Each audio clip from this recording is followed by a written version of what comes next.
नमस्कार, मी करणसिंह पवार. आपण पाहत आहात न्यूज स्टेट महाराष्ट्र बुलेटिनमध्ये आपल्या सर्वांचं स्वागत. आता एक ब्रेकिंग बातमी इथे मड मधल्या त्या स्टुडिओवर हातोडा पडलेला आहे. या स्टुडिओवर अनाधिकृत असल्याचा आरोप एनजीटी कडून करण्यात आला होता. 5 स्टुडिओ हे अनाधिकृत असल्याचं सांगण्यात येत होतं. तर ठाकरे सरकारच्या काळातील हे स्टुडिओ आहेत अशा प्रकारचा आरोप यावेळी करण्यात येत होता.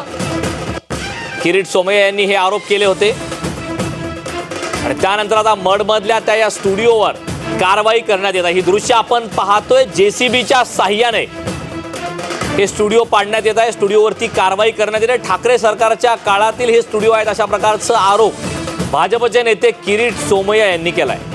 स्टुडिओ अनाधिकृत असल्याचा आरोप करण्यात आला होता.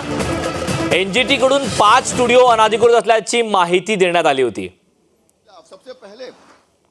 हे दृश्य आपण पाहतोय. मडमधल्या त्या स्टुडिओच्या ठिकाणाची ही दृश्य आहेत. जेसीबीच्या साह्याने हे स्टुडिओ पाडण्यात येत आहे. स्टुडिओवर कारवाई करण्यात येत आहे.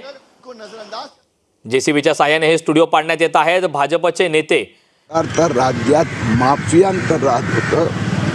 अस्लम शेख आणि आदित्य ठाकरेच्या कृपेने 2021 मध्ये डझन्स भर आता अनधिकृत स्टुडिओ तिथे उभारण्यात आले. 25,000 स्क्वेअर फीट 50,000 स्क्वेअर फीटचे स्टुडिओ त्यांना अधिकृत परमिशन आदित्य ठाकरे यांच्या मंत्रालयाने दिली होती आणि उद्धव ठाकरेच्या नेतृत्वाखाली मुंबई महापालिकेने आओ जाओ राज तुम्हारा बस मातोश्रीवर हिशोब द्या आणि जे करायचं ते करा. आता आज हे स्टुडिओ पाडण्याचं काम सुरू होणार आहे. मोदी है तो मुमकिन है. हे तुम्हाला असं म्हणायचं आहे का हात म्हणजे तो काँग्रेसचा हात हो, पण MBI महाविकास आघाडी आदित्य ठाकरे आणि अस्लम शेख या दोघांनी मिळून या स्टुडिओला परवानगी दिली होती. म्हणून अस्लम शेख काँग्रेसचा हात आहे आणि वांद्राचं नोट मोजण्याचं मशीन आघाडी. तर ही कारवाई सुरू आहे. याच संदर्भात माहिती देण्यासाठी आपले प्रतिनिधी पंकज मिश्रा आपल्या सोबत जोडलेले आहेत. पंकज, काय अपडेट आहे? सध्या या स्टुडिओवरती कारवाई करण्यात येत आहे.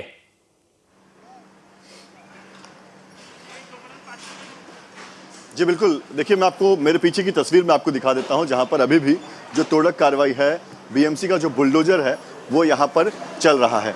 ये देखिए, ये स्टूडियो है और इस तरह के करीब 12 स्टूडियो जो हैं वो इस इलाके में बने हुए हैं, जिसे अवैध स्टूडियो बताया जा रहा है. बीजेपी नेता किरीट सोमय्या ने कहा है कि साल 2021 में ऐसे बहुत सारे स्टूडियोज और बंगलोज इस इलाके में बनाए गए थे जो कि अवैध तरीके से बनाए गए थे, क्योंकि ये कोस्टल रेगुलेशन जोन में ये इलाका आता है. मड ये समुंदर किनारे का इलाका है, तो यहाँ पर इस तरह के परमानेंट स्ट्रक्चर की इजाज़त नहीं होती है. लेकिन सभी जो भी परमिशंस हैं वो ताक पर रखते हुए गलत डॉक्यूमेंट्स के सहारे ये जो स्टूडियोज बने हैं इनकी परमिशन ली गई. और आरोप है कि शिवसेना के नेता और पूर्व मंत्री आदित्य ठाकरे, इसके अलावा कांग्रेस के नेता पूर्व मंत्री असलम शेख, इनके संरक्षण में ये सारे स्टूडियोज जो हैं वो मड इलाके में बनाए गए थे. तो करीब 12 स्टूडियो हैं और 1000 करोड़ का घोटाला बताया जा रहा है किरीट सोमय्या द्वारा. और कहा जा रहा है कि इस 1000 करोड़ के घोटाला में आदित्य ठाकरे और असलम शेख शामिल हैं. फिलहाल मैं आपको ये बुलडोजर की तस्वीर दिखा रहा हूँ. बीएमसी का बुलडोजर जो यहाँ पर पहुँचा हुआ है. हालांकि आगे से जो तोड़क कार्रवाई है वो कर दी गई है. स्टूडियो को आगे से पूरी तरह से जो है वो दीवार जो है वो गिरा दिए गए हैं. दूसरी तरफ से भी जो बुलडोजर है वो यहाँ पर तोड़क कार्रवाई कर रही है. और साथ ही आपको बता दूं कि ऐसे कई स्टूडियोज़ हैं. मैं चाहूँगा कि मेरे जो कैमरा पर्सन हैं अनिल शिंदे, वो यहाँ पर आपको कैमरा घुमा कर बताएं कि कितने सारे स्टूडियोज जो हैं वो यहाँ पर बने हुए हैं. देखिए, ये तमाम स्टूडियोज़ हैं और ये सभी स्टूडियोज जो हैं वो अवैध तरीके से यहाँ पर बनाए गए हैं. बीएमसी ने शुरुआत में कहा था कि जो भी स्टूडियो के मालिक हैं वो खुद ही अपने स्टूडियो को जो है वो यहाँ से हटा लें.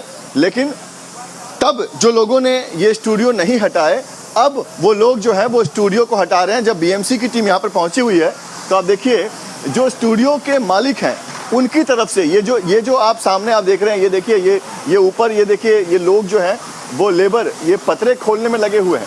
ये जो पतरा खोला जा रहा है ये बीएमसी के लोग नहीं है, ये यहीं के स्टूडियो के मालिक हैं, उनके लोग हैं जो अब अपने स्टूडियो का पतरा खोल रहे हैं ताकि उनका नुकसान ना हो। लेकिन अगर ये समय पर नहीं खोल पाएंगे और इनको टाइम लगेगा, तब तक बीएमसी अपना बुलडोजर और अपनी कार्रवाई जो है वो शुरू कर देगी। तो देखिए किस तरह से इस स्टूडियो को गिरा दिया गया है और भी काफ़ी बड़ा हिस्सा है जो अब गिराने का काम जो है वो शुरू होगा। कुछ देर बाद यहाँ पर किरीट सोमैया पहुँचेंगे और किरीट सोमैया का इंतज़ार किया जा रहा है, जो कि बताएंगे कि किस तरह से ये जो स्टूडियो है इसका निर्माण किया गया था अवैध तरीके से, और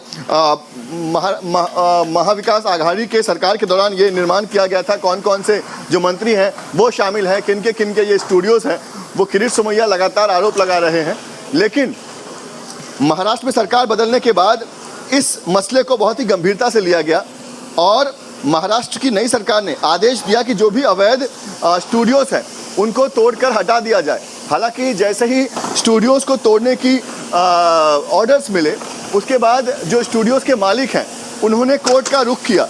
लेकिन अब जो स्टूडियो की तोड़क कार्रवाई पर जो रोक लगा दी गई थी वो रोक हटा दी गई है। जैसे ही तोड़क कार्रवाई पर रोक हटा दी गई है, जो स्टे है उससे हटा दिया गया है, तो अब बीएमसी के लोग जो है, बीएमसी के जो अधिकारी हैं वो एक बार फिर से पहुंच चुके हैं और देखिए यहाँ पर बीएमसी का ताबड़तोड़ जो तोड़क कार्रवाई है वो शुरू हो चुका है।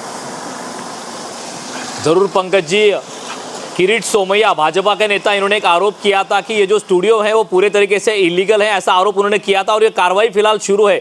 लेकिन ये कार्रवाई कितने बजे से शुरू है?